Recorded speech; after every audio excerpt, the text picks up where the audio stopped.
Everything we do here at James Project focuses on caring for vulnerable women and children because we believe that's the call that God has placed on every one of us as Christians.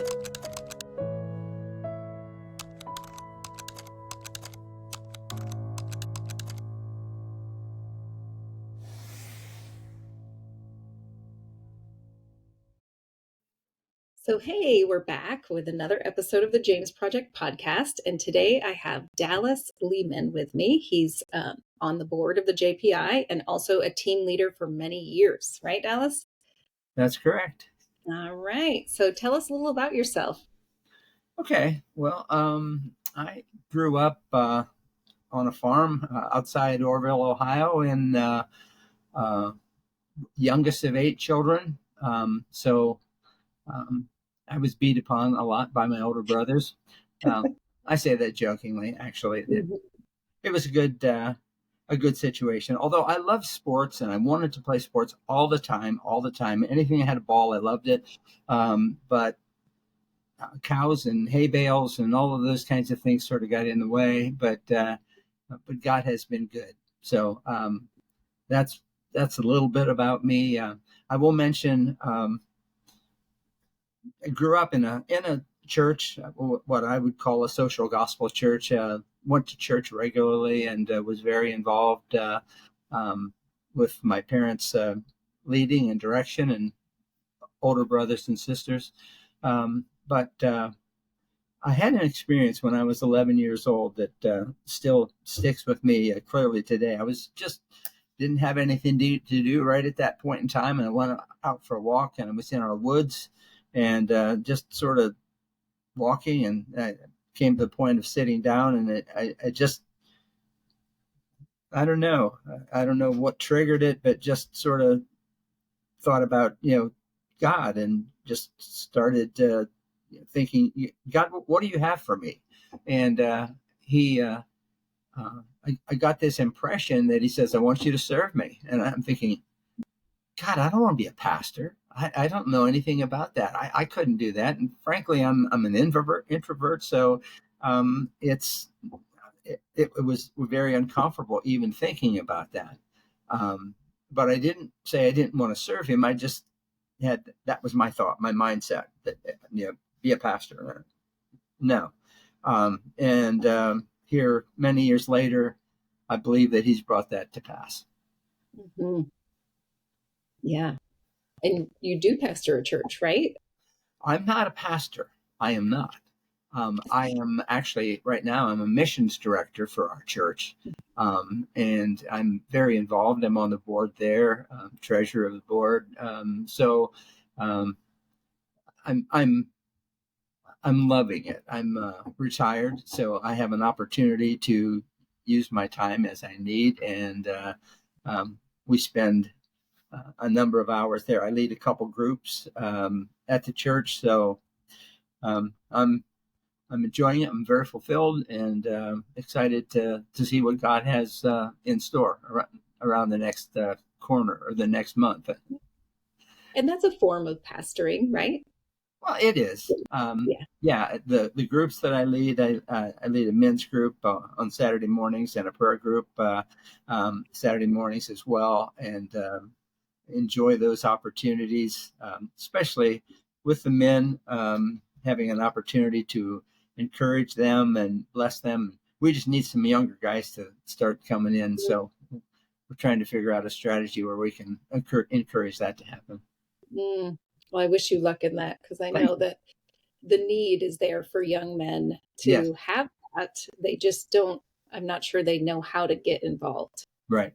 So there's a gentleman that he and I have done a couple mission trips together, and so he started a group last semester of our life groups, and he calls it Fishers of Men because he's an outdoor guy, fishing, hunting, all of that gardening. He's outdoor, and so he's. Matter of fact, he had a group last night, and we had about 30 there last night. And he always comes up to me and says, "You're my mentor. I just so appreciate you being here, and I hope you don't mind me calling on you." And Tony, whatever you want, So it's been good. I've felt that God has placed me where He wants me and is using me, and for that, I'm very thankful. Yeah. And I'm thankful for those men for having you and for your willingness to be open to that, because you have to Oh, be, yeah, you have to be ready to step into that, right? yeah. There's been some stretching that's gone along That's over the good. years. So Yeah. absolutely, Yeah. There's always stretching, isn't there? yeah, there is. Yes, there is. Yeah. So tell me about your wife. How did you guys meet? Well, ever since I was in school, I liked school. I enjoyed school. School was not terribly awful to me. It was something that I enjoyed. And I remember about sixth grade, I thought, I think I'd sort of like to be a teacher. I had a man teacher, and he just looked to be like a good role model to me. And I just thought, this is something that I could do. And so I went to school to Ohio State University and graduated with a degree in education, and um, started teaching science, and met my wife there. In our first professional experience, our convocation to open up the school year, um, she, she still laughs at this, but we were walking from one building to another, and she was, you know, there were several people there, I think, and she looked at my name tag and she said, "Dallas, that's really a nice name." And she is sort of funny because she is the quietest. She talks now. She says, "I don't know. I would have never said that. I never would have said that." But she did, and led to an opportunity for us to talk and get to know each other a little bit. And actually, less than a school year later, we were married. So That's sweet. yeah. How long have you been married? My goodness. It's going to be 55 years in a couple of months. So, Wow, Dallas, yeah, that's amazing. yeah, it's been Yeah, good. Yeah. yeah. She's And you have, tolerated me, and I've been blessed with her. And so yeah. God's been good to us. We have 5 girls, Mm, and they're all grown. So 3 grandchildren, 4 grandchildren now. So there's it's good. Thankful for our kids. Most of our children were adopted, which oh, is sort of an interesting, I think, sidebar to wow. what has happened through my career and then my personal ministry. So um, it's it's been a God thing. Yeah. Well, I didn't know they were adopted. So how Mhm. did that happen?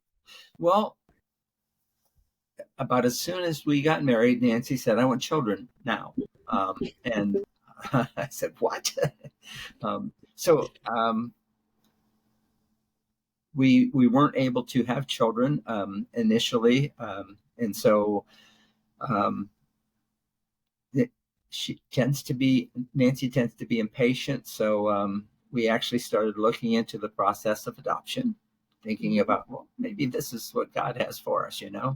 And so we actually adopted our first daughter. Um, we received her at a time when they were saying, you'll need to wait 4 or 5 years, and you'll not get an infant. This is the way it always goes. At this point in time, we got her in less than the period, a term of a pregnancy, less than Oh, 9 months, and she was ours. mm, God brought her to us. yeah. Nancy was so happy, and Mm, Nancy also was a teacher, as I had said. And when we had applied, actually, it was the sort of the spring of the year, and well, actually, it was actually in the process of the application and all of that. mhm. And she said, I'm not going to re-enlist, re-up for next year as a teacher. I'm going to take a year off, just believing that God's going to do what he said he would do. And I said, okay, that's what you want to do. That's fine. And here, lo and behold, before the next school year started, we had a little girl. So Wow. that was God. And then several years later, with some medical assistance, why we were able to conceive and have our own child. And as they aged and were growing, Nancy still had an urge for more, and she had sort of a difficult, not pregnancy, but the birth process was difficult, and the doctor said, if you're going to have any other children, have them now. And he said, but it's not going to be any easier for her. And I said, well, I'm not going to put her in jeopardy at all. We're not going to do that. And so we went ahead and became foster parents. And being foster parents, why, you can see how that relates to James Project, having children that need, direction, support, encouragement, provision, blessing. So we got into foster parenting, and at the time, they would not allow foster parents to adopt. It was the craziest thing for us to think, if we're good enough to foster them, why wouldn't we be able to adopt them if it became available? So anyhow, in the process of time, that policy was changed, and we were able to adopt children that we had. I don't know if you've heard stories, but there are a lot of foster parents that have hundreds of kids go through their homes. They're there for a month or 2 months or just a relatively short period of time usually. We never had that. We had kids, and we adopted them, and that's where we were. So we've adopted our 3 girls through the foster care system, and that's made our family pretty full. Yeah, that's great. I did not know that about you. That's amazing. Yeah. Did you get your first one when she was an infant in that short period of time? Wow. Yes. So they said not an infant, and it would be 4 or 5 years. Yeah. And you got an infant in less than 9 months. And all of our girls, we got when they were 3 of them came to us as their first foster children. One had been in the system and then went back home, and then they took her out again. And but for the most part, it's just like God gave them to us, Oh, that's a wonderful story. And I'm sure they are blessed to have you as parents. Depends on when you ask them that. Just like any kid. Yes, there are always life's issues and challenges and so forth, and they're all different. And they have their challenges, but God has been faithful, so we're thankful for that. Yeah. And you shared that you and your wife kind of grew in the faith together as you got married. Yeah. So as we came together, we looked at our commonalities, and one of them that we grew up in the church and were involved in it.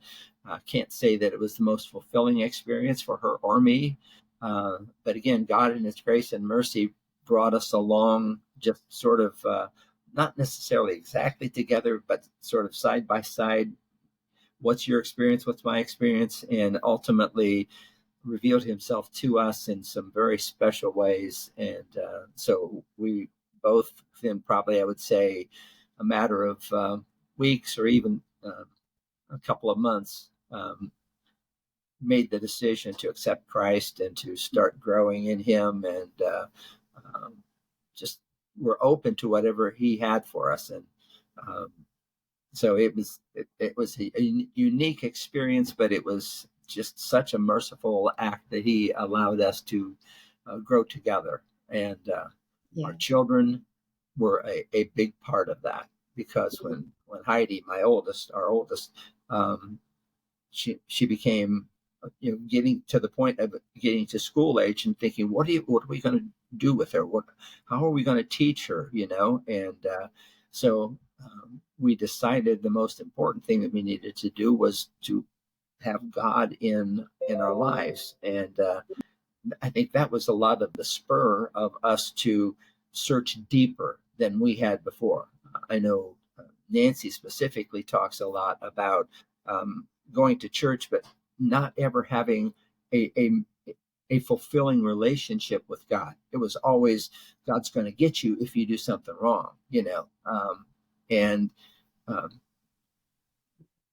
we didn't want that for our children, So we've got to get a handle on this, and ultimately, we came to realize that there certainly was more than we had anticipated. And I remember even at a point in time after I was saved, thinking I was frustrated, maybe even a little angry with my church. Why didn't they tell me?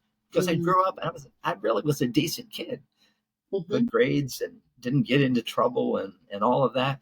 And I thought, how much more could I have done and been prepared for my adult life if somebody had told me that I could have a personal relationship with Jesus and he could guide my life, and not me trying to figure out what I'm doing and where I'm going. So that was a frustration at that point, but it also was a good teacher for us to know we need to do better with our children. And so I think we've done what we could, and we trust them into God's hands, and he's going to fulfill his plan in their lives. We're confident of that. We have his word on it, so we're standing on that. That's good. That's good. And it's such a grace that he allowed you to grow together like that. Oh, yes. Yeah.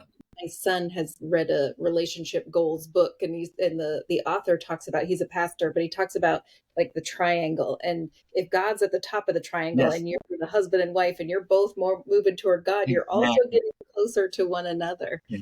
And so I've used that illustration with kids so many times, just to tell them that keep your focus on God.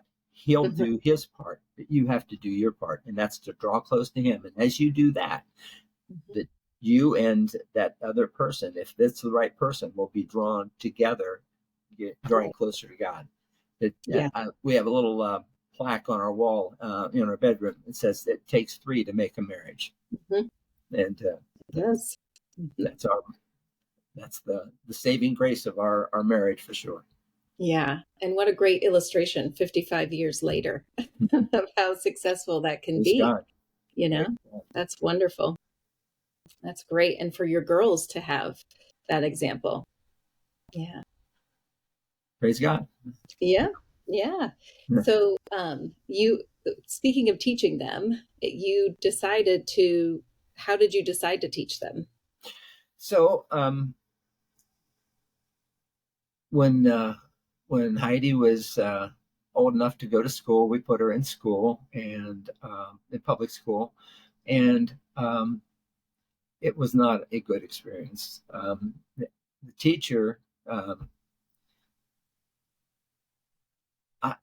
we use the term pigeonholed her as to being a non-learner and actually a non-reader. In first grade, we had her at a Christian preschool and kindergarten, and it was such a good experience. It was wonderful, and she really liked it. And then when she went to public school for first grade, the teacher at one point, she came up and she said, "I'm going to read this story to you. I read it for my mother, and I want to read it to you." And she said, "Go sit down. You can't read." And she went home and told Nancy, and Nancy made an appointment to go in and talk with her. And she just said, "Well, your daughter's not a reader, and we'll try to help her the best we can, but we don't expect that she's going to be able to be, a normal reader." As educators, we were not accepting that concept at all, and so we actually started looking at a possibility of moving her to a Christian school.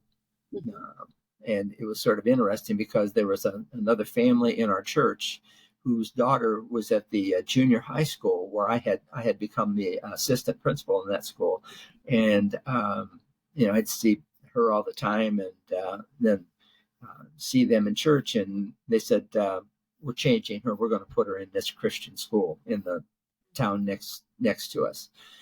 And I said, oh, really? And I said, wow, that must be expensive. And he says, we just need to do it. We're going to do that. And I said, that's great. I'm sure she'll benefit from that. I was sort of disappointed because I liked seeing her in school, but then here this situation came with our daughter, and we thought, let's look into this. Is there something there that we're missing or that we're not seeing? All of our education was in public school. So we went to visit the school that our friend's daughter went to. And so we came home and we found out that what the tuition was, which was pretty steep for us because Nancy wasn't working, and I had a new administrator salary, which wasn't great, let's put it that way. And we didn't have a ride. We would need a ride, and they were told us that first grade's full. There's no room in first grade, and the teacher was a man, and Heidi did not really have a positive outlook on relationships with men. And so in a matter of 3 weeks, Heidi was enrolled in that Christian school. God took every obstacle out of the way and made it so that she could go. And the teacher that she had he was a man. He was a tall man, and he actually was a black man. And so we're thinking, oh my goodness, God, you're going to have to do something special. He was the greatest. He was absolutely the greatest. What a great teacher. What a great man. He actually doubled as the elementary principal and just was outstanding. And we just had a wonderful year. And she definitely was able to read and learned how to read. She never was the greatest student, but she was able to read, and she's now a personal banker, and it's just doing very well in her career. And so I really get disappointed when there are teachers that don't allow kids to, if they need to struggle, let them struggle a little bit, but help them. Don't turn them away. Don't say that they're not able to. So anyhow, that's how God made that happen. And about a year and a half later, I followed into Christian education myself. I left my public school position, a different Christian school actually in the same city was looking for a principal, and after being in that position for just 2 years, 3 years, maybe, might have been 3 years, it just was so challenging. I just couldn't see myself staying in that position. So this opportunity arose, and I took advantage of it. I have been in Christian education for over 35 years. So, yeah. Wow. That's wonderful. So I have similar, I used to teach before I homeschooled my kids. So I felt the same kind of pull to do it in a Christian, to disciple them more than I knew they needed an education, Right. academically, but more importantly, they needed to know who God was and Yes. have a relationship with him that Exactly. they developed on their own. Right. But when you're doing life like that, when your kids are in a Christian school, when you're trying to raise them like that, it can be very countercultural to the culture around you. Right. So what kind of challenges did you face while you were doing it? Did you have challenges in that, like comparison from your girls to their friends or anything like that? I think there's always challenges in that way. I know a couple of our girls really felt like I'd like to be, in a public school, have opportunity to have more friends and that kind of thing, involvement. But knowing what we knew, God had brought them to us. Mm-hmm. And it was our responsibility to teach them and train them and make sure that they had the priorities right. And that's Right. God first. That's got to Mm-hmm. be God first. Not only that, but the fact that most of our children came from less than ideal situations. They had turmoil in their lives, even at a young age. Our third daughter went through such god awful things, just really horrible experiences. So we've had to just say, um, regardless of what you think is best, Mm-hmm. we believe that God has put us here for your benefit, and so we're going to commit ourselves into His hands and do what we believe He is guiding us and showing us to do. And we trusted that, Mm-hmm. and I think it made a difference. Again, some of our children struggled academically, struggled in that trying to find out who they were. But again, our most important thing is to find out who they were in Christ, not Mm-hmm. who they were according to what the world system is. Mm-hmm. And so, yeah, sometimes you're feeling like you're swimming upstream, you're going counterculture, But I was also the Christian school administrator, would meet with families and tell them the advantages that we offer for them to provide for their children to be in a Christian school. And Mm-hmm. that was an experience that was, sometimes I think, are you listening to yourself? Do you understand what you're trying to tell these other people, that there's an advantage here?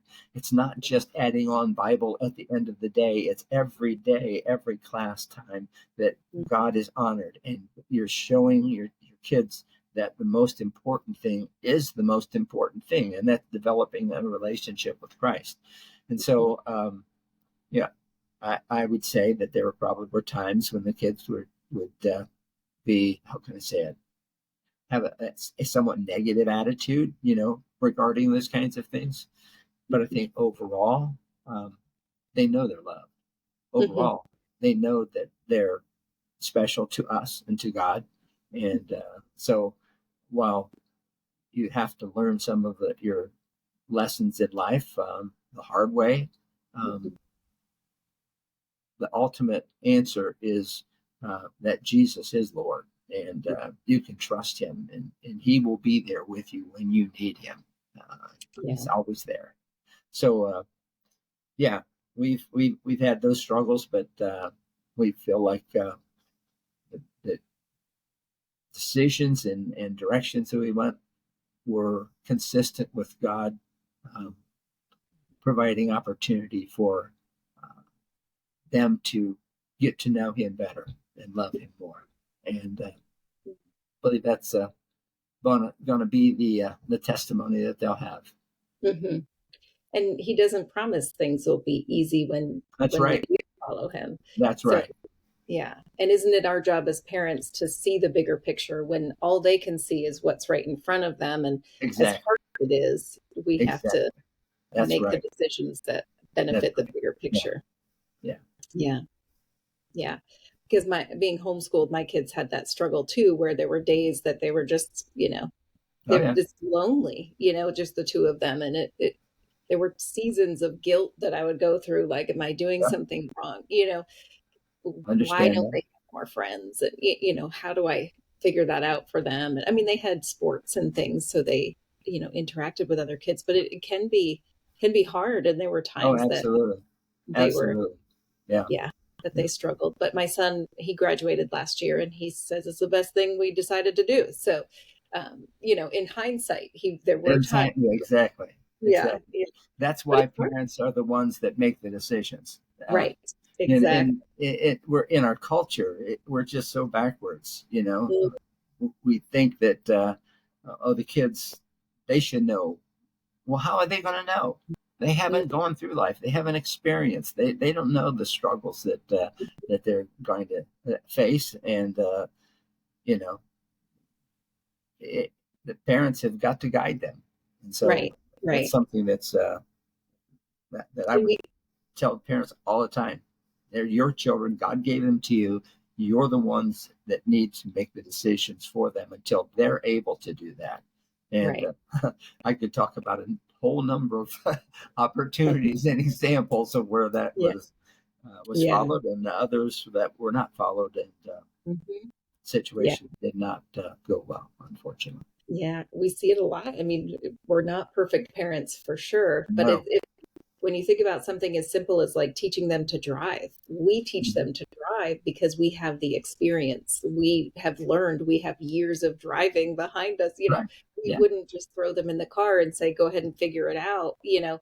No. And if we take that approach with their lives and realize we are ahead of them, we have had more life experience. It is important to take that into account when kids want to make decisions. It's hard. It's hard to say no. It's hard to make them unhappy. It's hard, but it's harder to see them suffer from choices that they shouldn't have made. For anybody that might be watching, I would want to say this.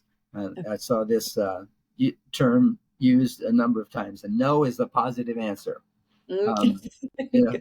Sometimes, a matter of fact, I just said it last night at that men's group meeting. No is the positive answer. Sometimes you just got to say no. No is the right answer. You don't necessarily commit yourself to doing things that you don't need to do. And sometimes you just say, no, I'm not going to be involved in those types of situations or experiences. And it can be a positive answer. It can definitely give you the direction that you need at that time. Yeah. And I think it goes back to what you were saying about understanding that God can lead your life. You know, when you were frustrated with the church that they didn't tell you you could have a personal relationship and he can help you. When it's the same thing in parenting, he wants to do the same thing for us. And it's I feel for parents who don't have that faith, because the weight of parenting, even with God in my life, is heavy, you know, and I have to remember that he wants to carry my yoke with me. It's not, you know, and it's not even dependent on me. Like, I just have to try to do my best and trust him with the rest of it, you know. But for parents without faith, it's got to be hard and super stressful to feel like the weight of their child's life depends on them. So yeah it is. People think that Christianity is for the weak sometimes, but it's hard to lay down our illusion of control, you know, and trust that he's got it. It's really challenging. So Jesus said that the meek would inherit the earth. And there's a difference between meekness and weakness. Meekness is power under control. And when we have Jesus living within us, that power is at our disposal. And we can be strong, but be meek. And we don't need to classify as either I'm macho, I'm gonna be this. It's not just meekness, it's not just weakness or strength, but meekness is the ability to have that assurance in our heart that Jesus is with us and he's giving us the wisdom so that we can be strong when we need to be strong, but we can also be tender and loving when he's calling us to be tender and loving. Yeah. And just to know that the weight of their lives is not dependent on us. I mean, we do need to do our job and we need to try to do it well. But ultimately, when we can trust God that he's got a plan for them, that even the hard stuff, even the hard lessons they have to learn, they will get through it, and they will learn them. So, when we talked before, you had talked about Joanne and you having a connection with ACSI. Is that what it was, right? Yes. Can you tell us a little bit more about what ACSI is? All right. Well, let me do this. Christian education, like I said, is not just an add-on of Bible and prayer and that kind of thing. It's interwoven throughout the whole day and curriculum and experience. Everything is intended to naturally reflect to the authority and the power and the wisdom and the provision of God. So that being the case, in Christian education, we are always looking for an opportunity to involve the kids into some type of service, because Jesus didn't come to be served, but he came to serve. And so we're always looking for ways to engage that child's heart into reaching out and caring for others and showing the love of God and helping them. So in my first Christian school experience in the school that I mentioned, a sister Christian school had celebrated their 20th year of existence by sending their seniors on a missions trip. And the administrator came back and just said, what a wonderful experience that was. He says, we're going to do that every other year. We're just going to make sure that all of our kids have an opportunity to be involved in something like that, because it was just a great thing. And you couldn't shut him up. He just was always talking about this, and it was great. And I thought, maybe that's something I think that would be neat to do, to provide an opportunity for kids to go on a missions experience. And so we actually created a week where we did learning outside of the classroom. And one of the opportunities, we always had an opportunity where there would be a cross-cultural missions effort, whether it would be out of the country or in the country or whatever. And so we got to a point where we did this, and the first one was to the Dominican Republic, and actually one of the staff members led that, and he went with this other administrator, and they worked together. And then the next time that we were going to do that, I said, I want to go. So I was on that trip. And then the following time, my daughter went on that trip. And so it was a neat experience for me to see that it impacted my perception of how we can engage kids into understanding what's it like to be on the mission field, so to speak. I mean, it opens eyes. The life that third world countries have, our kids need to see that. They need to experience that. They need to realize the blessings that we have and the opportunities that we have, and also the opportunities that there are to make a difference in others' lives. And so I have become a very great enthusiast of helping our kids experience that, so that they can have that benefit. I've seen kids come back from being on a missions trip, and their whole perception of what they are going to do, course of study, college, a career, all of the things change completely, because now God's involved in the situation. There's so much more out there that I didn't see, that I didn't know about, that it grabs them, and they say, I want to make a difference. And so it's really been a neat thing to see how those things have happened. So anyhow, talking about ACSI, the school that I was with, and all of the schools that I was with, I actually helped to start 2 schools, and we affiliated with the Association of Christian Schools International. That's ACSI. And so at a point, they were encouraging schools in the States to develop a relationship with a Christian school outside of the States. And so there was, by this point in time, I had been to the Dominican Republic. I had been to, let me make sure I'm saying this right. I had been to the Ukraine on an ACSI program called the Co-Mission, where we went to help people in the Soviet Union, the former Soviet Union, learn how to put morality back into their society. And that was an interesting experience, a wonderful experience.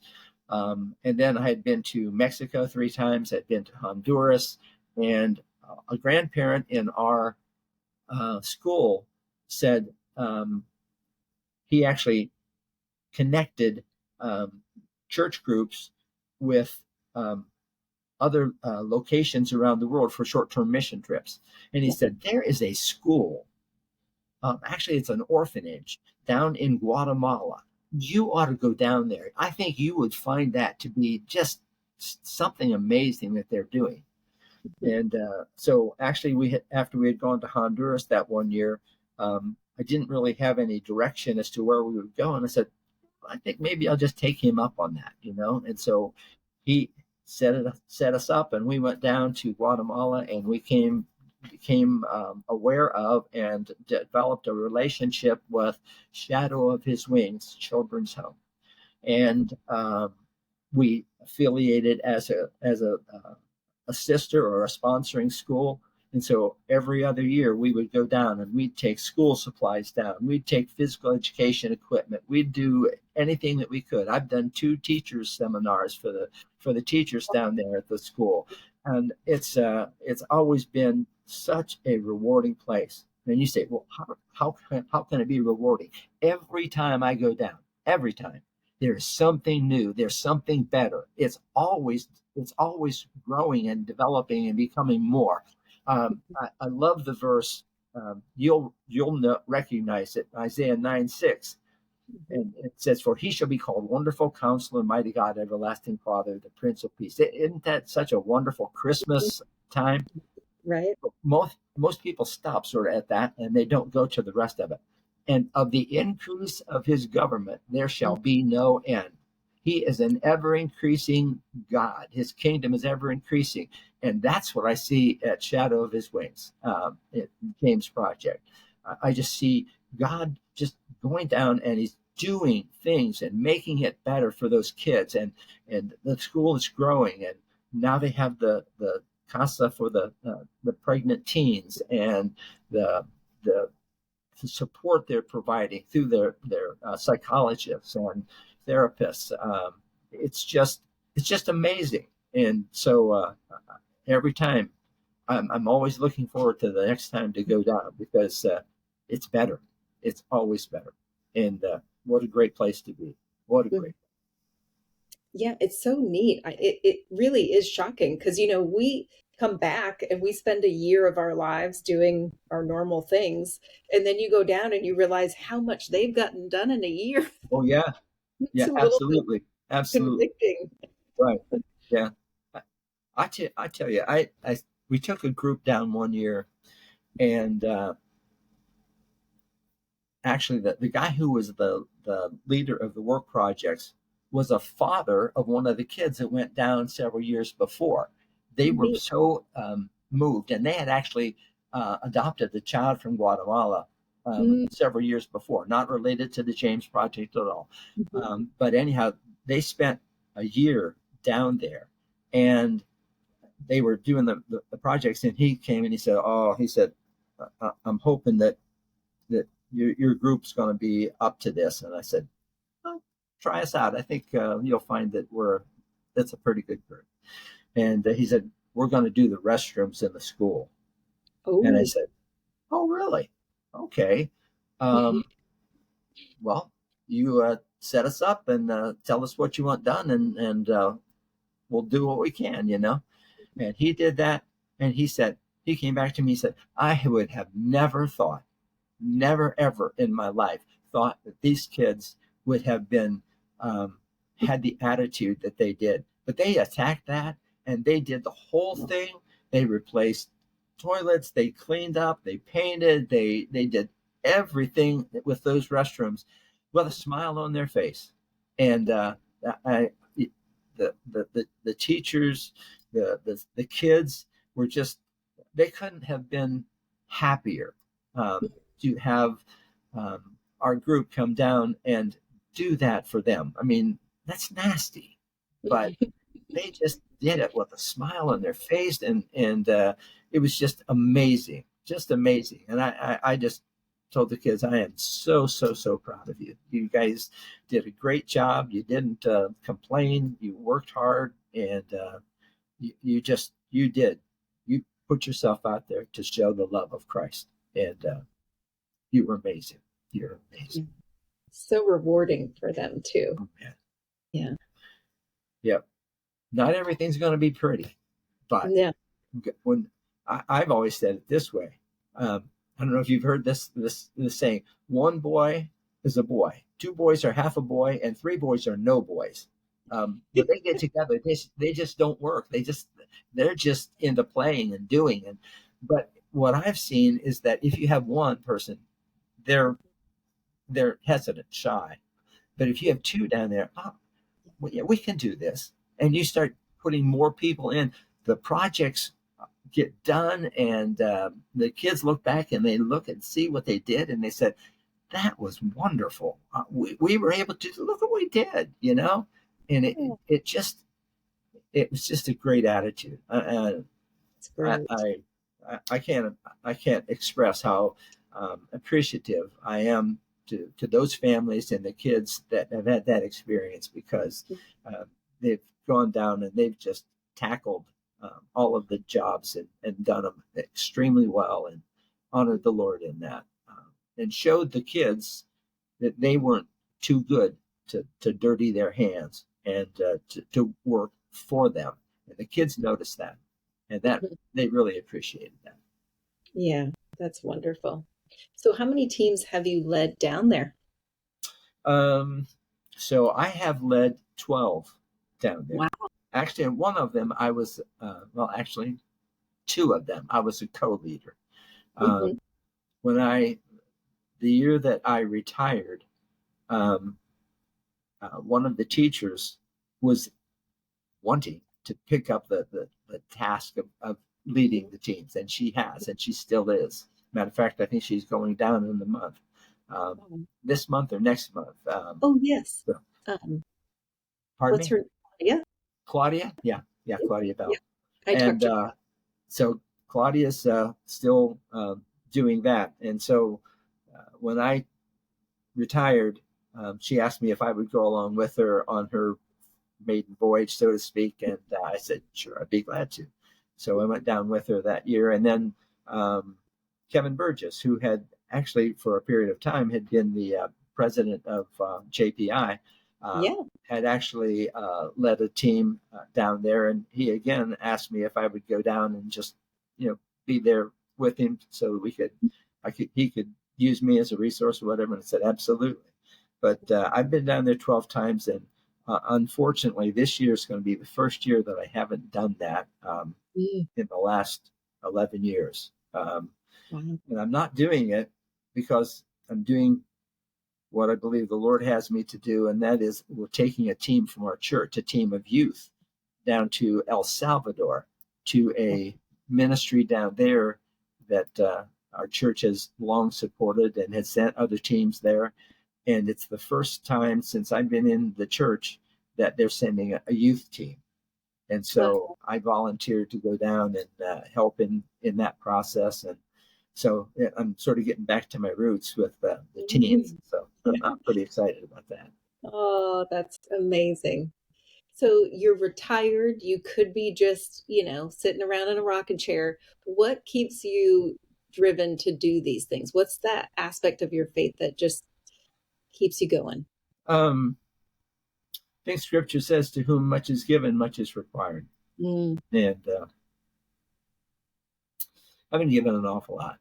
And I just so greatly am so thankful for what God has done and what he's given to me and to our family and to our school and to our church. And so how can I not do whatever I can to serve him? And this is something that I have experience in.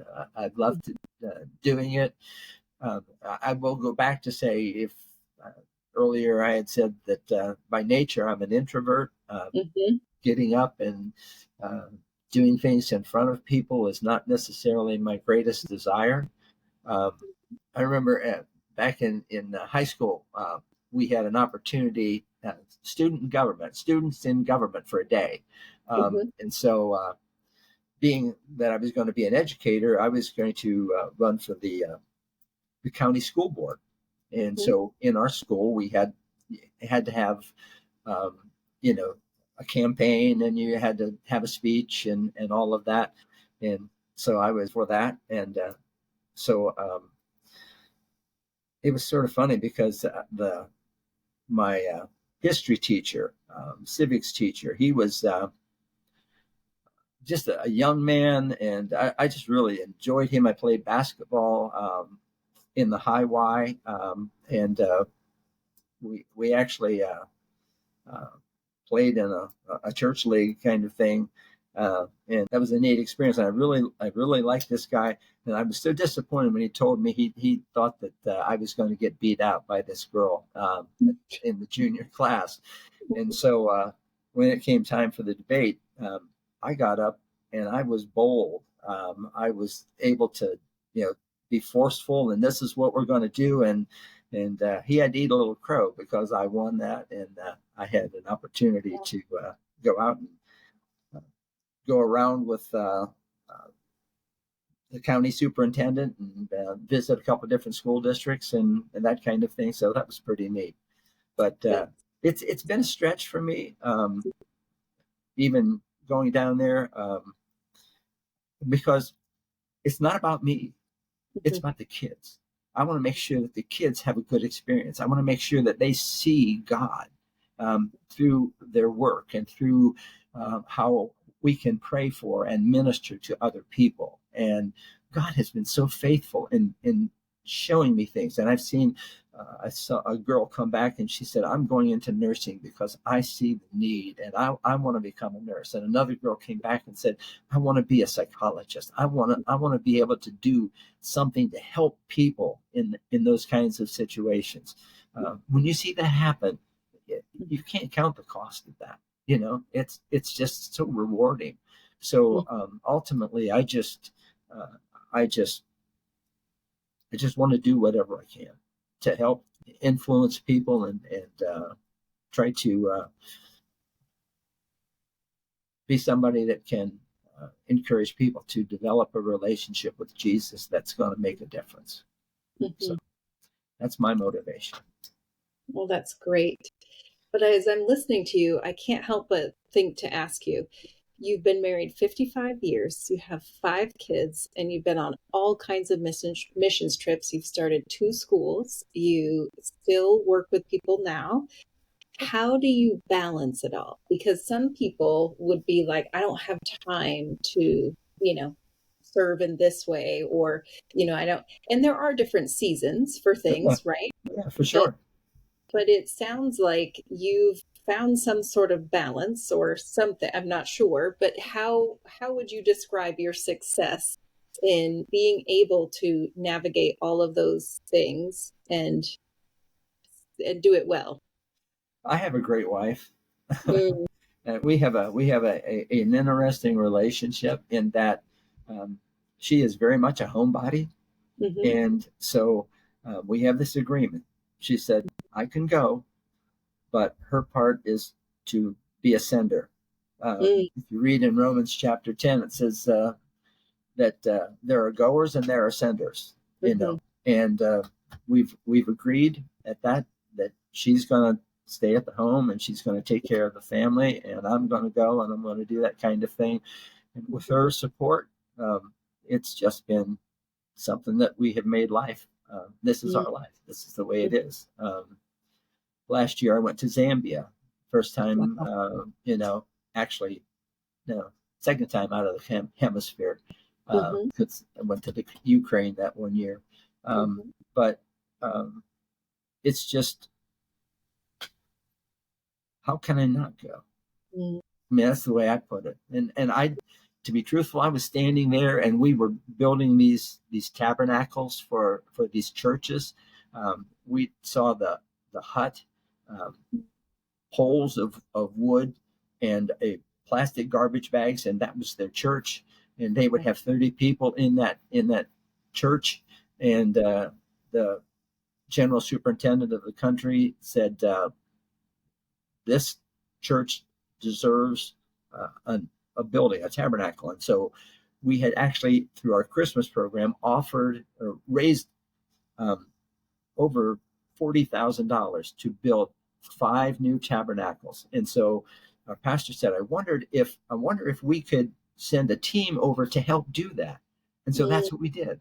And so we went over, and instead of that church with wooden poles, well, actually tree trunks, thin tree trunks, and a garbage bag, we put up a 40 by 80 steel structure. Now that it's their responsibility to put the floor in and to put the walls up and stuff like that, but we gave them the shell for them to do that. And that was just an amazing experience. And not only that, but the pastor went over and did a pastor's conference, and the children, our children's director went over and did children's workers, programs to help them to be able to do that. And I said, rather than going to build a church, we went to build the church. And so it's really neat to be able to, the general superintendent of the church in Zambia, he actually was talking to one of the other guys on the team, and he said, look at that down there. And he showed him a footprint. And he said, that footprint's going to be lost, but the footprint that you're leaving here in this country of spiritual growth and direction is not going to ever be lost. It's going to just continue to grow and thrive. And when you think of that, why wouldn't you go? Why wouldn't you do something like that? So I'm retired. I don't sit in my chair a whole lot. I have a lot of things that I have the privilege of being able to do, and I love it. And Nancy tolerates me and supports me, and we make it work. And that's wonderful. But I do want to ask, because it sounds like you're also an involved dad, like you've been a good involved dad as well, even as busy as you've been, right? I bet if I asked your girls, they would say that you're out. I think so. I think so. Not as probably as involved as I should have been at some points in time. When I was a school administrator, I was busy all the time. I did coach my daughter's basketball team during that time.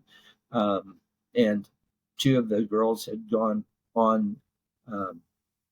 Well, actually, I didn't go with Heidi when she went to the Dominican Republic, but 2 of the other girls went with me to Shadow, and were involved in those kinds of things. So we try to be an intact family. Now we've got 2 kids in Georgia. We've got a daughter in Canton, Ohio. The other one's in Niles, and one's still living at home.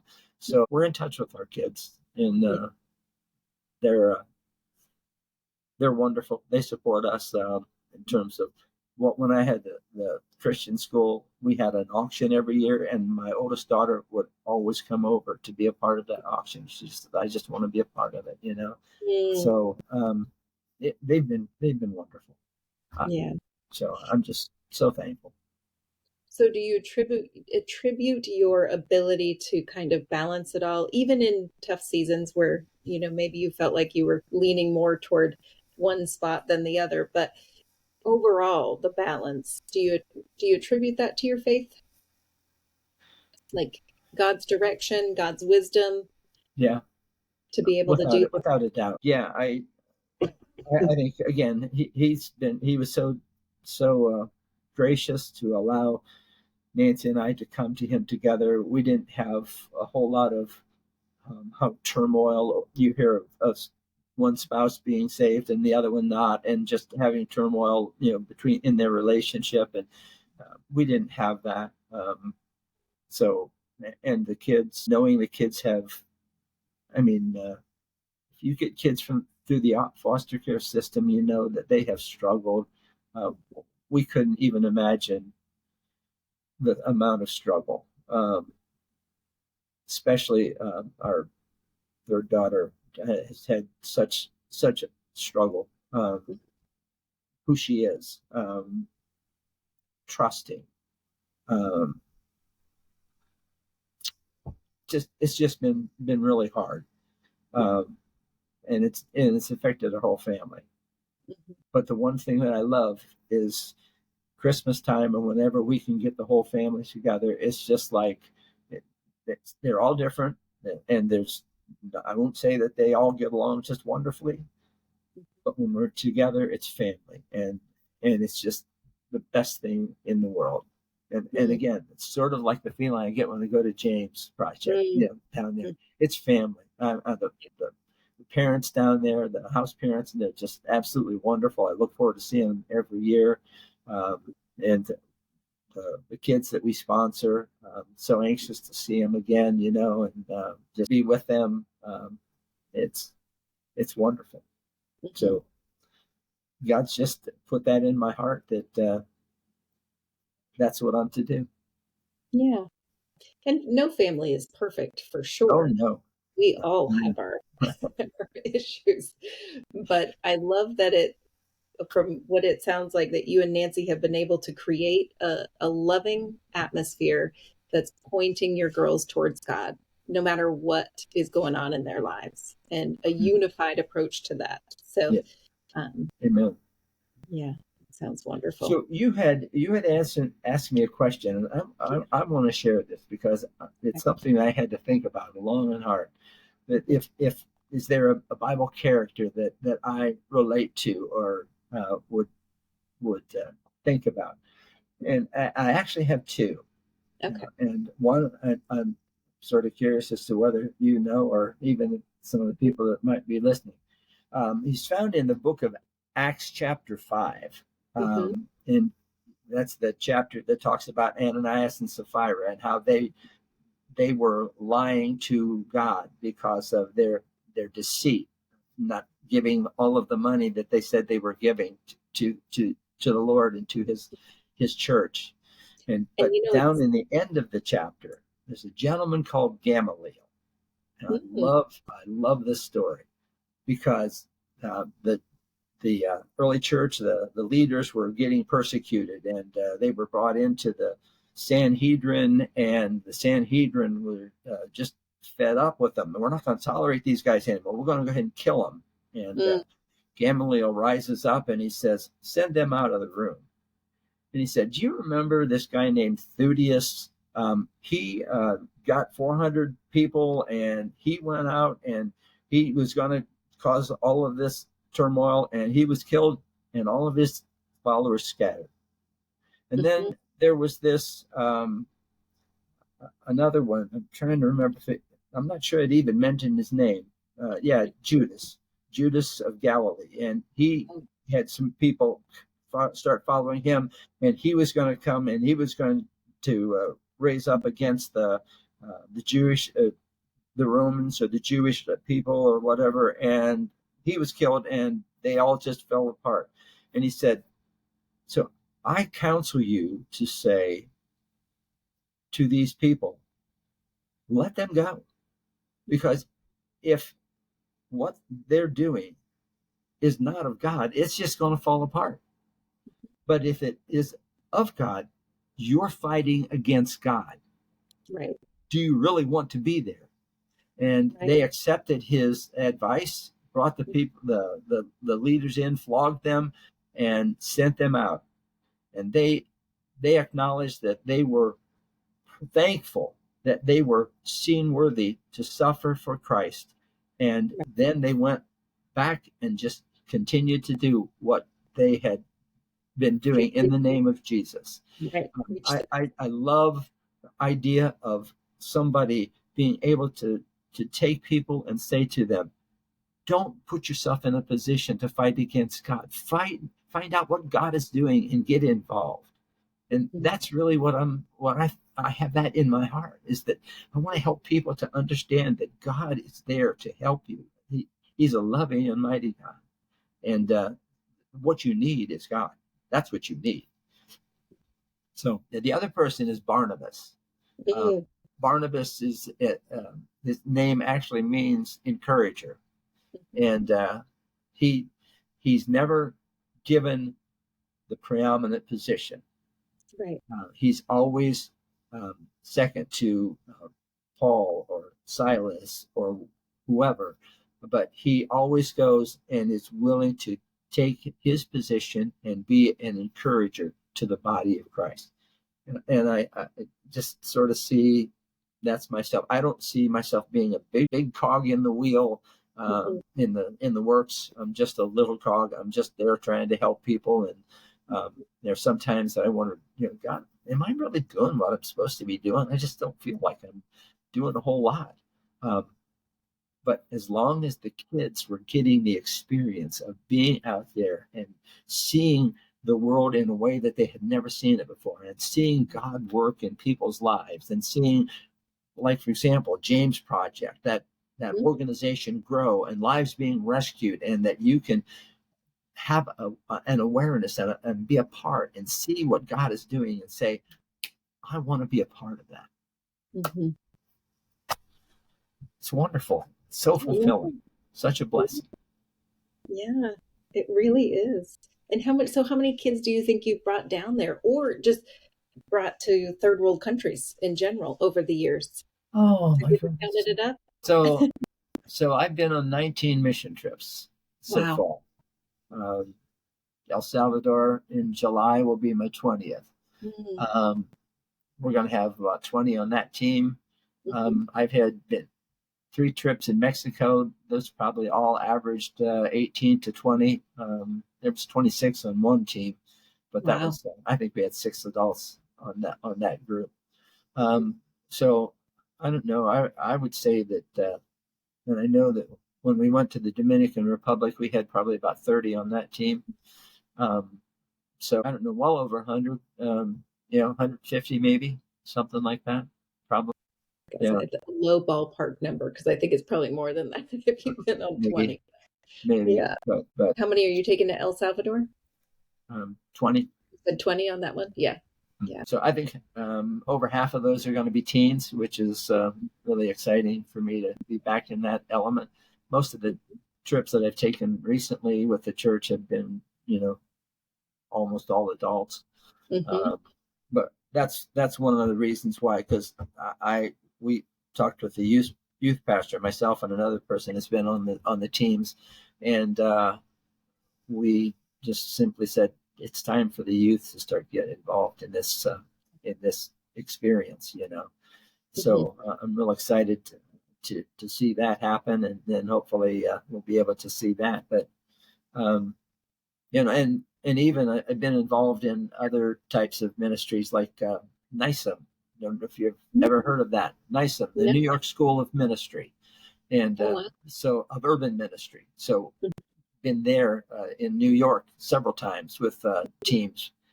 So when we would do a cross-cultural trip out of the country, and then the opposite years we do in-country experiences. And so been to New York a couple of times, been to Pacific Garden Missions in Chicago. I took a team over there to work over there for a week.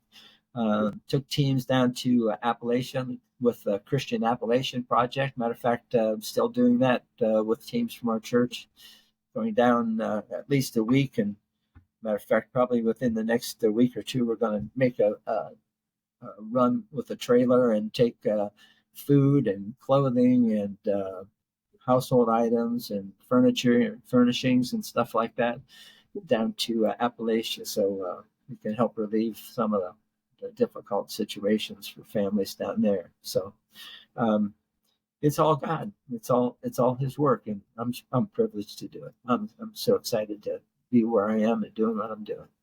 Mm-hmm.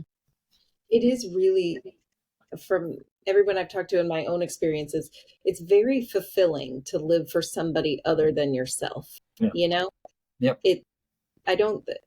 I think that people that don't have a faith struggle to see how that could be, see how laying down what you want to do and what you like and your own comforts and that kind of thing, how that could be rewarding. But it just is, It certainly is. Yeah. I don't know how to describe it to people that haven't done it or don't understand it, but it gives you a feeling of that you matter in the world because you're able to do something that made a difference for someone, you know? Yeah, I've heard it said that if you're depressed, Mm-hmm. go out and find somebody that you can serve, Yeah. and Get that your mind off depression will be gone because yourself. you've made a difference for somebody else, and Mm-hmm. you're thinking beyond yourself and your Yeah. own circumstances or problems or whatever. And what we need to do is get our eyes off of ourselves and onto other people and find ways to help and encourage. And when you do that, that depression can't stay because you can see that God's doing something and making a difference, you know, and using you. And that's Mm-hmm. the highest privilege. Mm-hmm. Highest privilege is to be a co-laborer with God, somebody And that he can count on, to right. to do something to help somebody else's life, and just makes life worthwhile. Yeah. And I was just listening to a sermon today talking about Paul and how he was constantly going back to remembering his conversion experience and how God saved him. And, Yeah. because that fueled him to keep going. And when he talks about, I'm the worst of sinners and Mm-hmm. God used me, like Yeah. that glorious, feeling of being valued enough to be used, even when he felt like the worst of sinners. Mm-hmm. Sure. So yeah, yeah, I like that story of his. I don't know that he was the worst of sinners, but he certainly felt that way. Right. Yeah, Well, none of us are worthy in comparison to Christ. right. And so No. the obvious thing is, from where I was to where I am, Mm, um, that's a chasm I couldn't get across by myself. And so with right. his help, I've been able to traverse that chasm, and now I'm in a position where I can hopefully help others find that path as well. Yeah, yeah, that's great. So when we spoke before, you talked about being on the board and also the other things that you do and struggling with confidence to feel like you fit there or that you could do that role, right? Yeah. And I think we all sort of feel that way sometimes. We all kind of get self-conscious and we're like, who do we think we are? That imposter syndrome kind of thing, and Mm-hmm. don't have the confidence to step out sometimes. Yeah. But I noticed something the other day.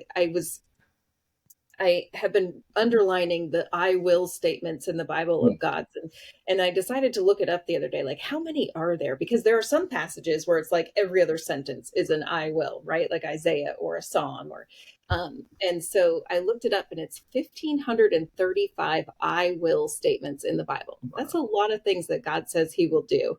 Right. And Yeah. so when it dawned on me and the things that I struggle to feel confident in stepping out into, I'm thinking, wait, then if that's the case, if he will, then it's not dependent on me. It's Right. not about me, and it's not even within my ability to do myself. So if that's the case, then it's about him and about his ability and it's dependent on him. So my job is just to obey. His job is everything else. And Amen. it was just such a freeing um, realization the other day. I was like, oh, that's so much better that Yeah. it's Right. not about me. Yeah. So did you find it, how did you step into the role of that you're playing on the board for the James Project and other things that you didn't initially feel confident enough to in yourself to do? Well, when Tiffany asked me if I'd consider it, I said, why? Why would you want me? I can't do anything. I don't have any, I've been an administrator at a Christian school, and the board philosophy is um, wisdom, wealth, and works. And I Okay. thought, um, you know, wisdom, maybe a little bit. Wealth, no. Works, I, I go down every year, so that's really a little bit. But I don't see that I'm really the kind of person that fits the board. Sorry. That's okay. an Amber Alert. So that's sad. It So is. anyhow, she said that she felt like I had a lot to give, and I'm thinking, well, my heart's there, but I don't know what I really have to offer. And so I remember this quote: God does not call the qualified, he qualifies the called. Mm-hmm. And that makes a difference, Mm-hmm. and if he's saying you can do this, then he can help me to be able to add something to the board. And Mm-hmm. I didn't have any real reason why I would say I couldn't. I mean, I've got other things to do, but just felt like, all right, if you think that I could help, I'm willing to. I'm willing to do that. Mm-hmm. So I've really enjoyed being on the board. I feel like, well, the organization is top notch, and the people in the organization, the other board members, and Tiffany and Brian are top notch. Mama Carol. So I'll do what I can, and Yeah. I'm hoping I'm filling a spot and doing well, but that's incumbent upon other people besides me to determine whether that's happening or not. So Yeah. Well, and I, for one, am grateful that you're there because the job that you do is not my gifting. So I'm grateful for that. yeah, well, we'll see. So, are there some things that, when you look back and opportunities that you might have felt less than confident to step into, do you feel like, I know I could look back and see some adventures I missed out on because I was feeling like it depended on me. You know what I mean? And I didn't Yes, feel confident to do it. So are there things that you would look back and say, oh, if I'd have trusted God a bit more or, rested in his ability more than my own? I'm sure there's feelings of that, but actually my feelings are a little bit more the opposite, and that is, wow, God, look what you did. It's like amazing that Mhm. we did this, and you allowed me to have a part in what you were able to accomplish. And I know the first year I went down to James Project, we were down there, and the salon was not built. Oh, That wow. that big building, where they have all their meetings and church sometimes, and all of that. And that wasn't built. They just had the footers in the Hmm. ground and some of the block that was up. And they said, once we get enough money, we're going to do that. And I remember that we left a sizable amount down there. And the next time I came down, there was that beautiful building. And I'm just thinking, wow, that's just awesome. We were able to make an investment that made a difference and helped to allow that to happen. Yeah. That was pretty cool. I'm gonna do a little different in what you said. Um, so, have you ever heard of the General Electric Power Company? Mhm. Okay. From Monopoly? What? From What? Monopoly? Well, On Monopoly. the General Electric Power Company is Galatians, Ephesians, Philippians, and Colossians. And it's in those that we get our power, because in those books it says, in him, in whom, on whom, by whom. All of that is referencing the power that we get from God through his word and through his spirit in our lives. And all I can tell you is, if anything happened because of something I've done, the glory goes to him and not to me. And I've been able to be a participant and an observer, and grateful and thankful for the opportunities that I've had to do that. a lot of times as a Christian school administrator, we'd have a program or whatever, and parents would invariably say to me, so what did you think about the program? And I said, well, what did you think about the program? Oh, I thought it was great. And I said, well, that's really all I care about. I want it to be something that you're happy with. And it's the same way here, that, it's not about me. It's about him and what he chooses to allow us to help him accomplish. And he's the one who is he's the audience of one that we serve, that we perform for. And so it's just a privilege to be a part of what he's doing. So whether it's on the board or on a trip or whatever I'm doing, I just want it to be where I'm playing my part, and God's doing what he wants to have done, and that people are being encouraged to see God working and being a part of that. There's nothing greater. Yeah. And so thinking about that, and you're like going down and seeing the salon after and different things, have you also had the opportunity to do some ministry opportunities down there that you've seen great fruit from, or just were very powerful experiences? Because I love that we get to choose some different things. I'll tell you one. So it was a Tuesday, and if you've been down there more than once, you know that Tuesdays are the day that you go to market, and then you get food baskets and you take them.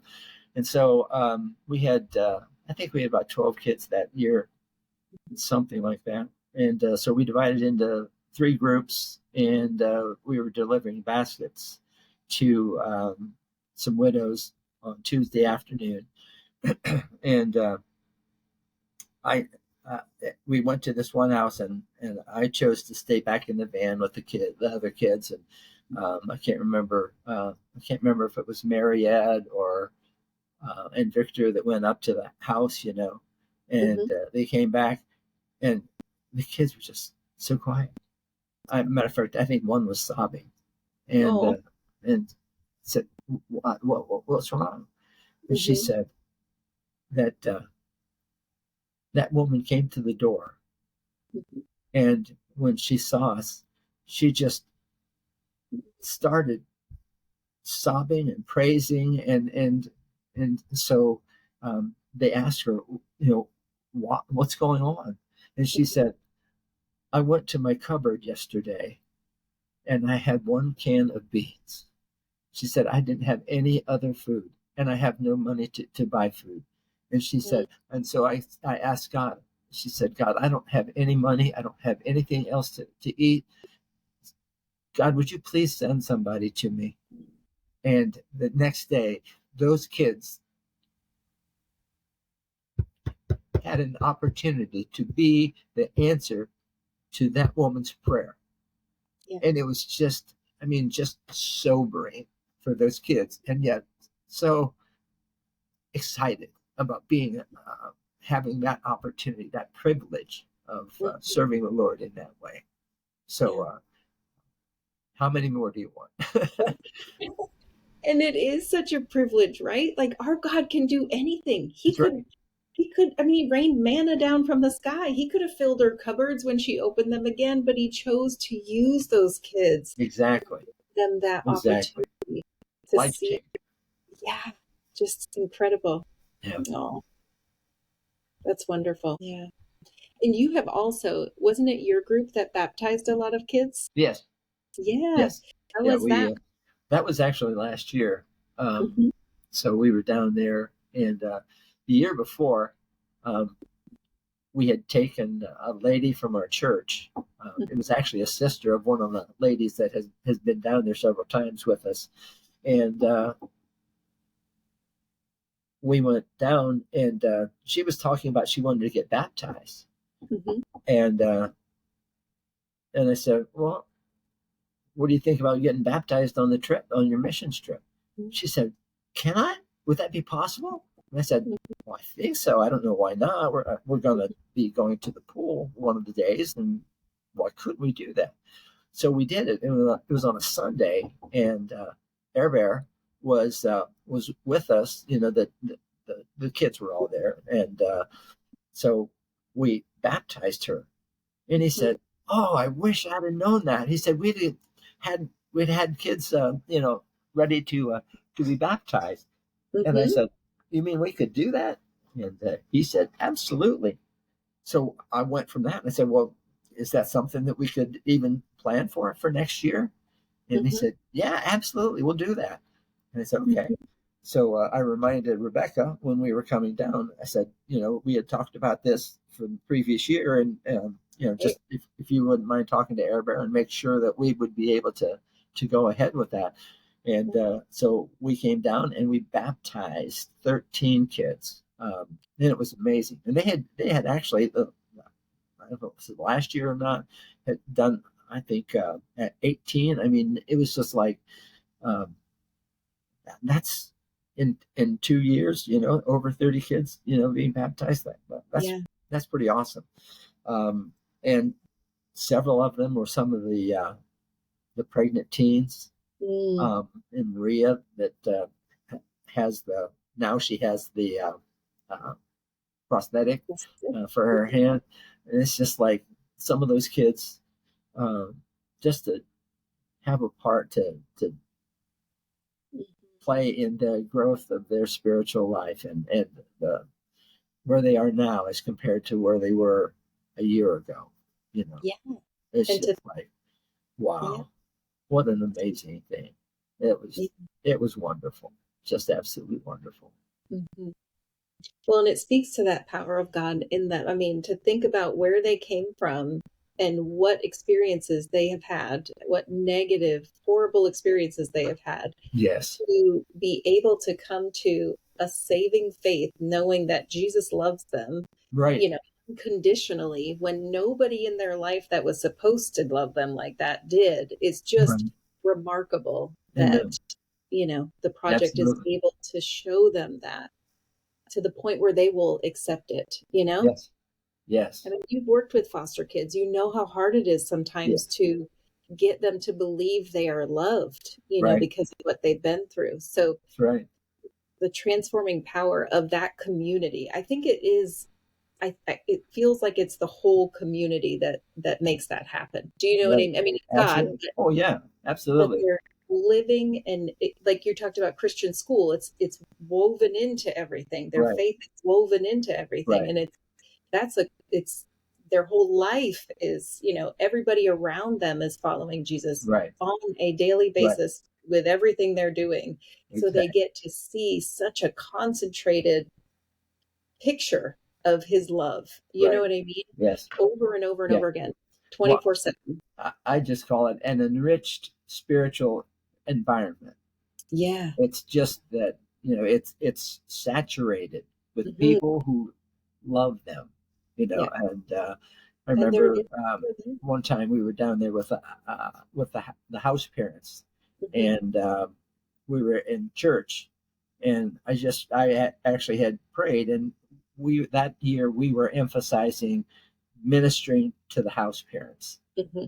And I just remember, just telling them how valuable they are, how wonderful they're spending their lives, and pouring out their hearts to these children on a daily basis through difficult circumstances. Hmm. And, just, we want to be here to support you. And so we called them up and we asked, uh, for prayer. And we asked the kids to come and surround them and pray with them, and as the team did. And it was so moving. It was such a wonderful experience. And I know some of the house parents were just basically overwhelmed. And then Yeah. the privilege is that we had the rest of the week to do other things. We had a fiesta for them, and we did nails and hair and stuff like that. And it was a really neat trip, what we were able to offer, to bless them. But God sees the reward that they deserve because of their willingness to give their lives, for those children. Um, what a what an amazing group of people. It's Mhm. it's just awesome. Yeah. And what a great example that is as to why it's so important to, well, why it's so much more valuable for us as goers to go. You know what I Mhm. mean? Right, right. Rather than just send the money. There are people that are great and that's Yeah, their role. They right. send the money. That's But right. to only send the money and not show up would be so we would miss so many opportunities to Right, encourage them and build them up and love on them and show them that God does see right. what you're going through and really support them and encourage them in that. We That's right. need that, Yes, all of us, you know. absolutely. Absolutely. Yeah. We're humans. Mhm. We need that physical touch. We need Yeah. that people that are willing to embrace and share your heart, your Mhm. desire to bless somebody else, you know. Yeah. And I know I go down and get to see Ugo and Edwin Mhm. and Edgar and Mhm. Leandro, and I just look forward to ministering and just getting a hold of them and just say, you guys are just so wonderful, and they are. They're just They are. amazing. They are amazing. Yeah. Funny story about Papa Hugo. Last year, I brought down all women. There Oh, were six teenage girls and the rest of us women. And so, work project day came and they wanted the outside of the aquaponics cleaned up, so pulling up weeds and cleaning it up. And so all of the other women went to the salon to also put away clothes and do different things. So I yeah, show up with these six teenage girls just to work with Papa Hugo, and he looks at all of us. I made sure they had closed-toed shoes, but we're not used to that kind of heat in August. yes, So we have shorts and tank tops on and no hats or anything. And he's explaining to me in Spanish, this is the work, he dresses, he's got his hat on and his long shirt and his long pants and his mud boots. And so he's trying to tell me you got to go muy espacio, really slowly, and look for snakes. He was very concerned we were going to come across a snake and we were not dressed appropriately for yeah, it. But yeah. so We then I've seen a snake right in that area, so we did not, fortunately. yeah, I was very good, grateful good, we did not. yeah, But I felt a greater responsibility to kind of show up, as far as like yes, when we started working, I'm like, okay, girls, we have got to show that we can do this. yeah, yeah, So for it sure. was fun. And they were pretty Good, happy when good, we got done. yeah. Yeah. I They know. let me leave. So that was Couple, fun. couple of years ago, we had several projects we were working on. One of the groups was painting the team house, Mhm. and some others were working on closets. They had some termite damage, and Mm. so they were trying to replace some shelves and doors and stuff like that. And they wanted to get the aquaponics pond cleaned Mm. up. Okay. So I had a young lady. She was probably, she might have been early 20s, and me. Mhm. And we had to carry all of those stones out of those tanks and take them out where they could wash them down and clean them out, and then ultimately carry them back and put it back in again. That was not a fun job. That was a dirty job. That was Yeah. nasty. And she was wonderful. Oh, Michaela she was absolutely wonderful. I hold her in high regard because for doing she that. first of all, she's working with an old duffer like me, and Right. you know nobody else, and Hmm. it's it's hard work. I mean, you're carrying those buckets, probably 50 pounds each. Just she was a trooper, and so she earned my respect for sure. And of course, we're thinking of all of the good fish that they're able to grow now and have to eat. So it's Yeah. good to have that memory. Yeah. Yeah. Yeah.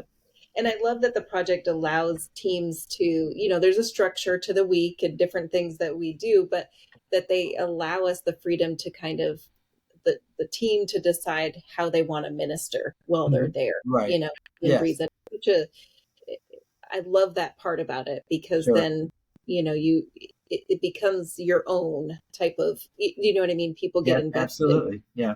Yeah. Yeah.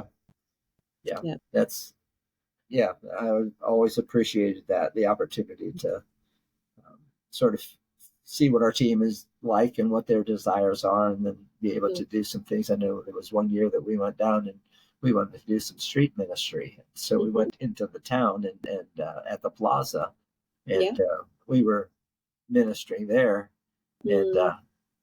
we were in the process of, engaging people and that kind of thing. And we were going to have a pastor share, Mhm. and from our team, and Mhm.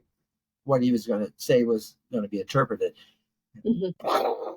Lightning and thunder and rain, and it just, but not to be deterred. Mhm. A couple of the kids and that pastor, they were in, we were ran for shelter, and we were under the protection. And they said, Pastor Joe, talk to these guys. And he did. 4 of them accepted the Lord Oh my goodness. in the middle of a That's rainstorm. beautiful.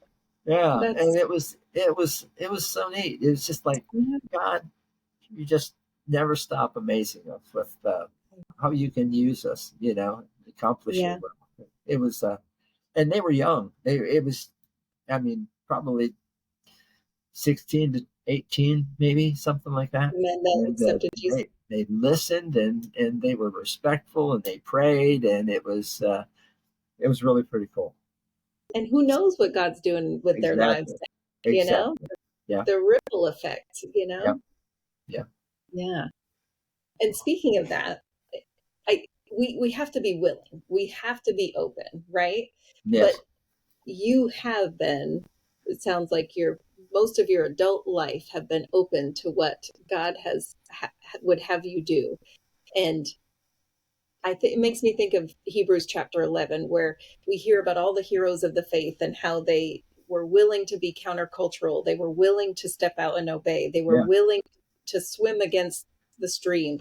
And, but even at the end of that, in verse 39, it says, were commended for their faith, yet they did not receive what was promised. And so when I was reading that a while ago, it made me think of that word legacy, because legacy is something that we leave. It's not something that do you know what I mean? Like the idea of legacy is something you leave behind, an example, Right. a model, but it's usually not we don't call it a legacy till someone's gone, right? Yeah. So Yeah. it just made me think of the kids that you've reached and the people that you've inspired and encouraged to step out. Do you feel like your that's what God has used in your life is like that? Your legacy will be that kids will know that they can have a personal relationship with Jesus, that they will let him guide their lives, and that who knows what God can do with that. Do you feel like, I know you don't like the word legacy, but when you think about it as something you leave behind. Yeah. Well, yeah. If I think of legacy in just listening to you, expressing that, um, the only way I can really properly handle that, um, is to say, um, it's all about the people. It's all about, developing relationships with, helping people to relate, develop their relationship with the Lord. And so in that kind of sense, I can think about that. I don't think of me leaving a legacy, but I can think of people who I've been able to encourage and help share, and um, when we go on mission trips, I can think of Rick and Sherry and Lisa and kids, adults, and these are in our church, that Mhm. anytime we talk about a mission trip, it's the same ones that always want to go, because they know how they have benefited from that, and what they have done has benefited others. And Mhm. so that's legacy to me. It's the people, it's the relationship. It's not me. It's what God has done. It's what God is doing.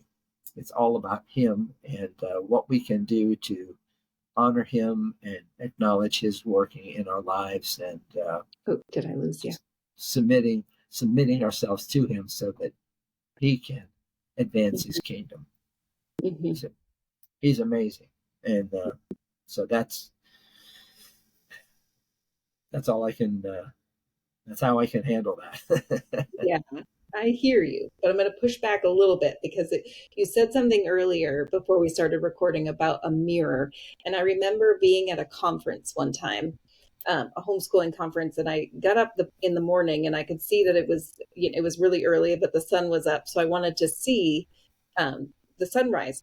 And I looked out my window and I could see a building that you could see the reflection of the sun on. But if I looked the other way, there was something in the way. I couldn't actually see the Right. sunrise. Yeah. But I could see it reflected in that building. And you have been that mirror. So when you say it's about him and what he can do, he uses us, right? Mm-hmm. Like Yes. people think of all the people you've encountered and encouraged that they've been able to see Jesus in you. And Mm-hmm. without your willingness and without you choosing to be that mirror, they wouldn't know him, right? I mean, there's a good chance. I mean, somebody else might have come along, but they wouldn't know him in the way that you've shown him, that you've reflected him. And I feel like as Christians, that is what we're supposed to do. We're supposed to be that building in the distance that's reflecting the light for the people that can't see the sun. You know what I mean? Right. So I just want to encourage you to know that it's your obedience and your willingness that is your legacy. It's not necessarily like if you look at it that way, right? It's not all the things Right. you've done because Yeah. God's done those things. But Amen. your example of, and when we look at the Hebrews 11, it was their faith. It was their example of obedience. That's their legacy. That's our, Yeah. you know. Yeah. I think it's in, if I'm correct, it might not be, could be Ephesians, but I'm thinking it's Galatians chapter 5. It says, be imitators of Christ. And that could be in Ephesians, but I know it's in chapter 5. And I look at that and say, be the mirror. Be the mirror that Jesus uses to, reflect his image to others. And again, that's such a wonderful picture of our Lord, is that it's his image that he uses us, but he's able to make the impact, Paul waters, Paul plants, Apollo waters, and God gives the increase. I think I messed that up. But anyhow, the point is that he's the one that makes the difference. Yeah. And all we can do is point people to him and say, here's the real deal. And, your life will be richer with him for sure. And we're people, we're relational. He made us that way. So we are in the equation, but it really is all about him. Yeah. Yeah. So I would say if someone asks you what your legacy could be, you could say it's my mirror. I'm the mirror. That's my legacy. I've tried to be a clear mirror. Yes. Got to polish that mirror, that glass every day. Right. Well, I have to say that I am grateful that that you are that mirror for so many people, and I'm grateful to have had this opportunity to chat with you about it. And so you told us you're going to El Salvador. Are you doing anything else exciting this year before I ask you the final question? What other adventures? No, El Salvador. Well, like I said, we'll be at Appalachia just to make a trip down there, and then we're going to do a week of service down there in August. And then I don't know, we didn't talk about this, but I've been involved in Operation Christmas Child for years. And so we've gotten to the point where we take a church bus and we go to Baltimore and help process shoe boxes there. We were there the other last in December, first week in December, I think it was. We did about I think it was 80 some thousand shoe boxes in the 3-day period that we were there.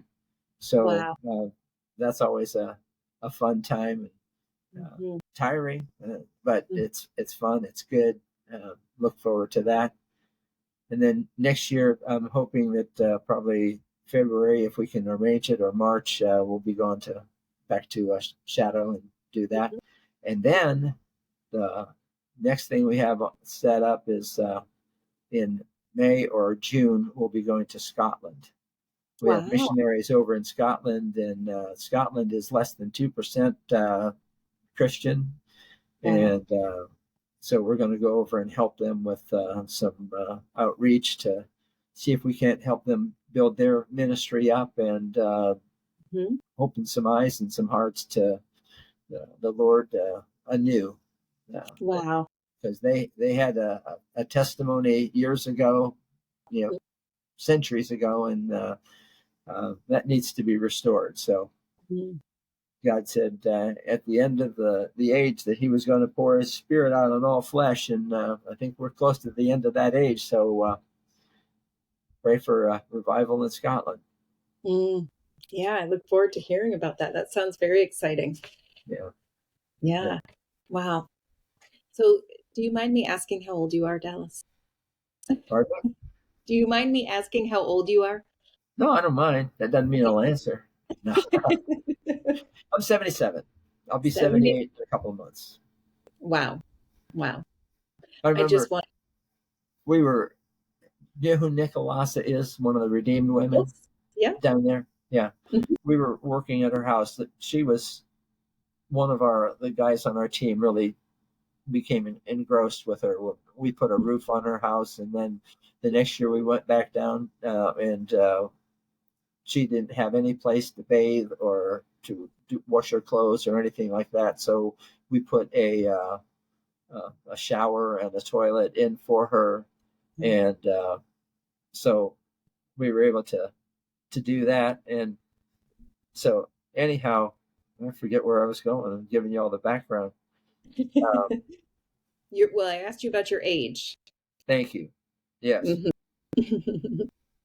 So yeah, that's what we were digging the piping for the plastic pipes to run the water back to the shower and the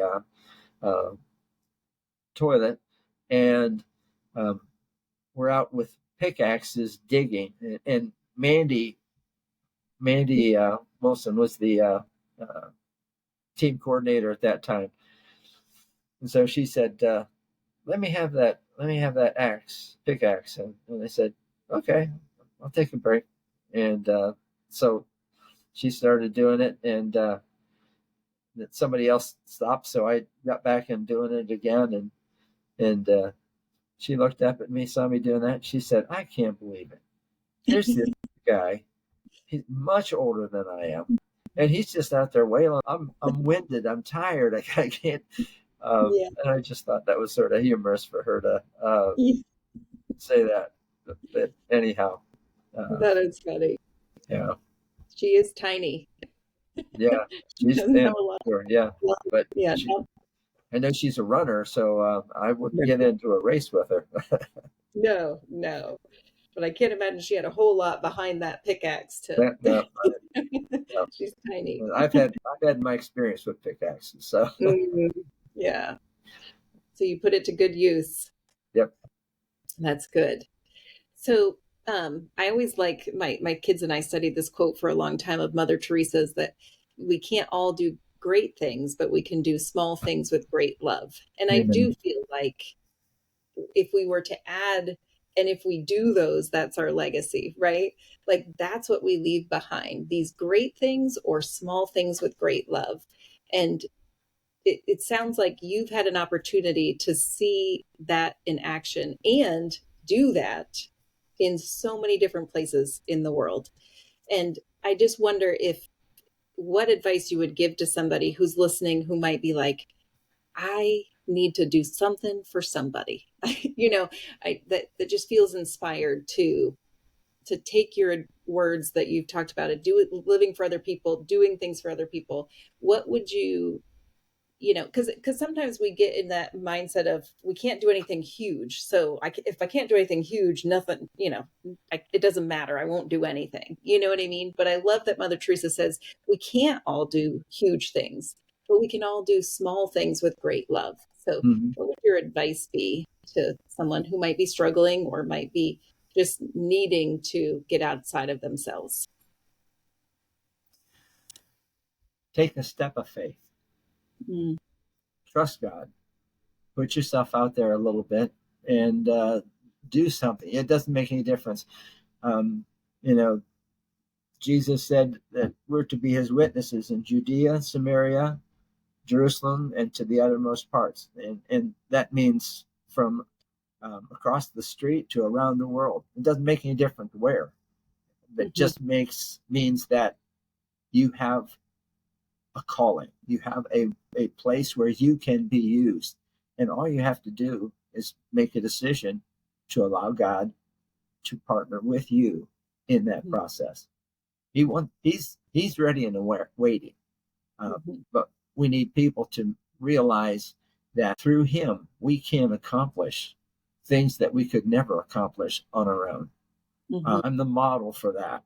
Just a little boy, youngest of 8, on a farm in Norville, Ohio, and had an opportunity to travel to numbers of different places and to one place a lot of times. And every trip is so worth it. And I've done, you don't have to go outside of the country. I mean, language can be a barrier. I don't speak Spanish fluently. I can understand a little bit and speak a little. Yeah. And I've had an opportunity to go and do things that I never thought that I would be able to do or possible to experience. And but God has made that happen. And it's just by saying yes, yes, I want to do something beyond myself. And especially if you're wondering, how could God use me? All you have to do is say yes. And it could be across the street. It could be around the corner. It could be at a nursing home. There are lots of elderly people that don't have people that give them an opportunity to touch them and to make a difference. Just go and read to them. If you sing. If you can pray. You're not dependent upon your own abilities. You're making yourself available to God so that he can empower you to do what he wants to do and accomplish his will. And there's nothing greater. There's nothing better. So get out beyond yourself. I think we're so focused on our own situation and circumstance, and we need to realize there's a whole world out there that needs to know they're important to God and important to other people. And you can see that. I just think of the sponsored kids that I've had, the opportunity to just go and be with them, and they're always so anxious to have a chance to talk and do things together. It's just a wonderful experience. So Even and if you when you can't. get to James Project, you will not be left alone. There will be kids that will always want to just come and develop a relationship with you, and it's so encouraging, such a blessing. I wish I could get more people to go down and be a part of that. So we'll keep trying. Yeah. Well, and that dose of unconditional love from them, because you're right. Like, when we think up here, we might not be the most popular kid in high school, or, Right. Our friend group, we might be the one left out, or, you know what I mean? Or we don't get as many likes on our social media posts as somebody else's. But you go down there, those kids don't care about any of that. They just want to love you. Yeah. And that matters. It's Yeah, just, it's true. they It's love wonderful. you because you showed up. Yeah. Yeah, it's very renewing for the soul. Very true. Well, thank you so much for your time today, Dallas. I don't know, did we miss anything you wanted to share? I mean, I'm sure we could talk about stories from all kinds of places for days. We could. We could. I've got lots of stories to share. But Yeah. no, I'm fine. I appreciate the opportunity. God has given me the opportunity to not only go, but even to be a part of this podcast. And so I appreciate the opportunity to be able to share and hopefully encourage somebody to think beyond themselves and go beyond what life is to them right now, and to extend themselves to see what God can use them to accomplish for his kingdom and for his glory. Yeah. And for their fulfillment too, Yes, absolutely. that joy that we get from, we just want everybody to experience it from living Without a out doubt. Without a ourselves. doubt. Amen. Yeah. Well, thank you again, Dallas. It was great chatting with you. You're very welcome. Nice talking with you.